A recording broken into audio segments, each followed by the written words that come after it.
पूर्व अधिकारी के साथ 1,62,00,000 की धोखाधड़ी हुई थी। तो इसमें से कितने आरोपियों को अभी तक गिरफ्तार किया है और कुल इन्होंने कितने पैसे आए थे?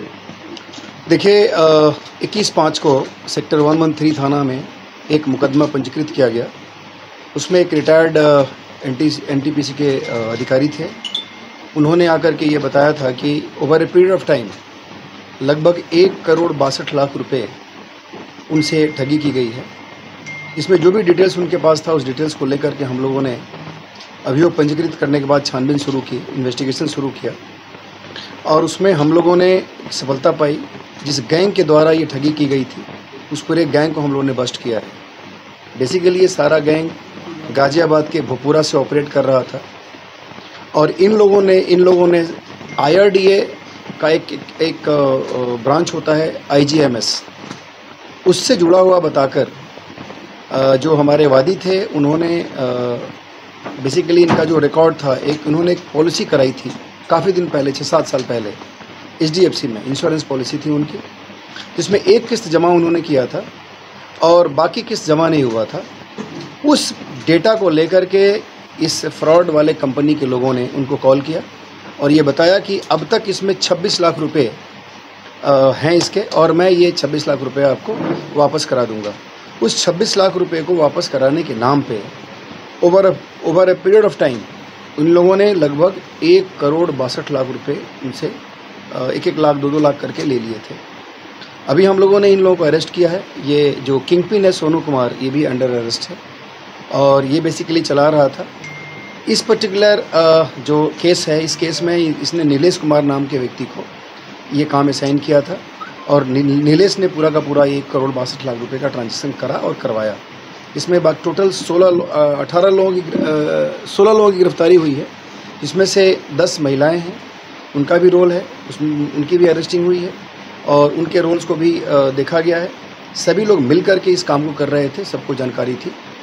हम लोगों ने इनके कब्जे से मोबाइल्स, लैपटॉप और लगभग 1.5 लाख रुपए बरामद किए हैं। लेकिन जो किंगपिन है, इसके कुछ अकाउंट्स हैं, जिस अकाउंट्स में पैसे गए हैं उसको हम लोगों ने फ्रीज किया है।